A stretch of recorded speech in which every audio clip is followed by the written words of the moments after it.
Sage Wanderer here, and welcome to Prepping 101. This series is not about gear, it's about knowledge, because it's not what you have that matters as much as what you know. So fill your head with knowledge while you still can. So in my first video, I talked about keeping a library of survival books. And so I do have several of those books that I keep with me in my van down by the river. Now, I also have some bug out gear that I would go and pick up if I were going to split town for the mountains. Things that I can't really carry around in the camper van with me that I would like to have. In those boxes are several important books. The books are in the very first prioritized box.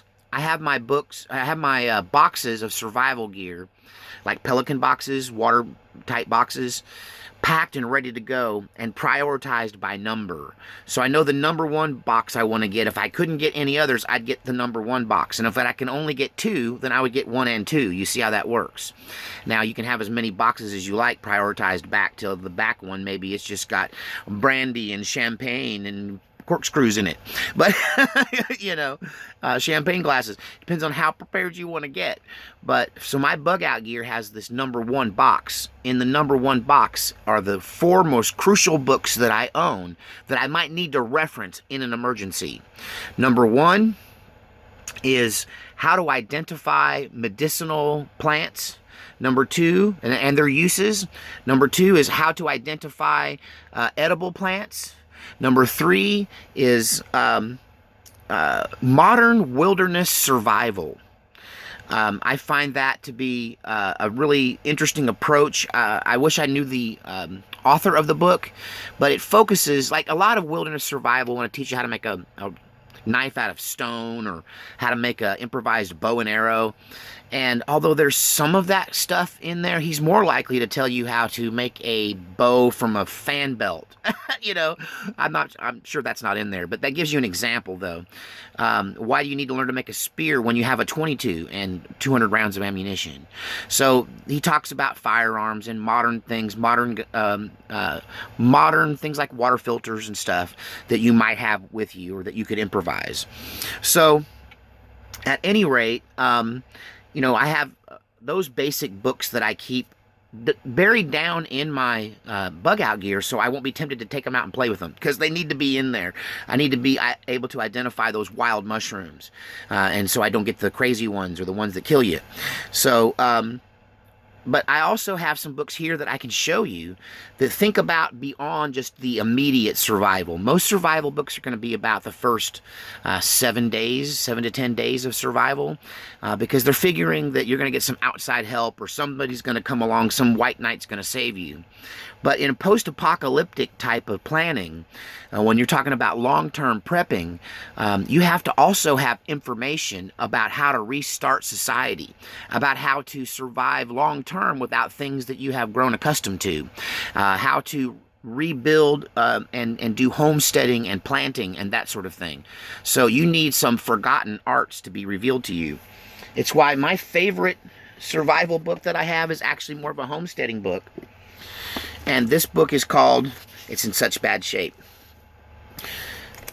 the Yankee Magazine Book of Forgotten Arts.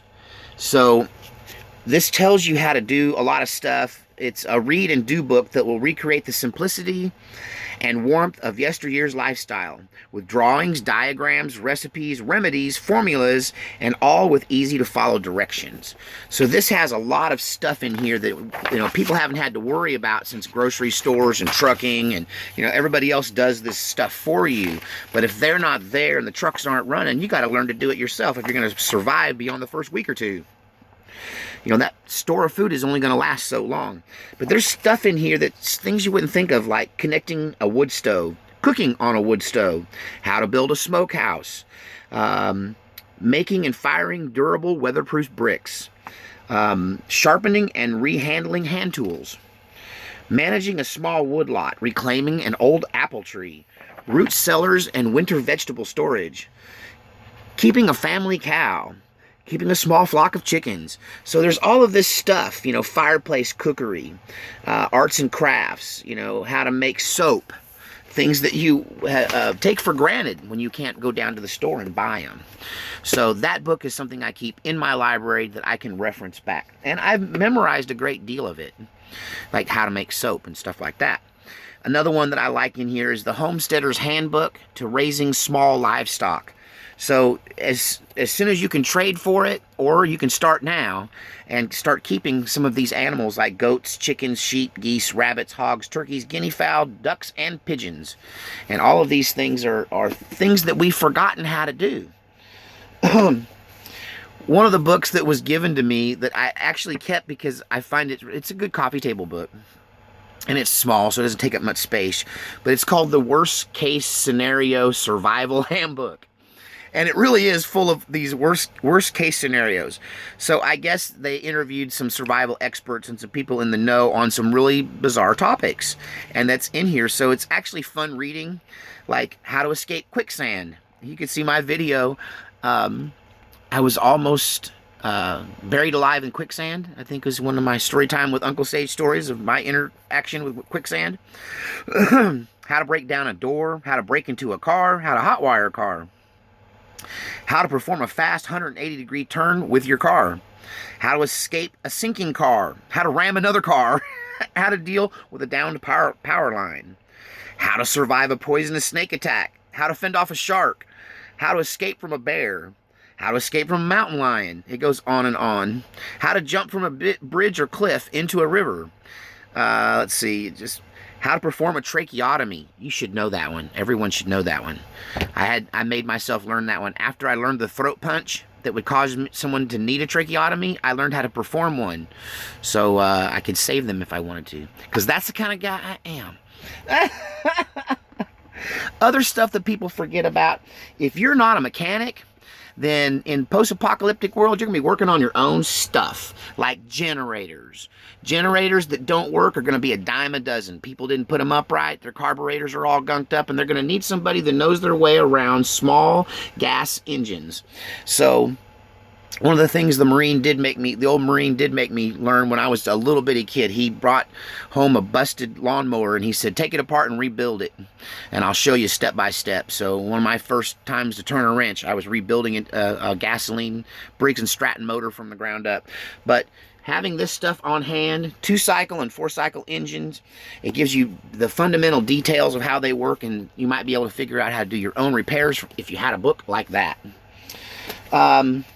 This one I absolutely love. This looks older than it is. It's actually from 1979, but it might be a reprint. But it's How to Make Electricity from Wind, Water, and Sunshine. And this gives you all the schematic drawings, all the explanations of the math.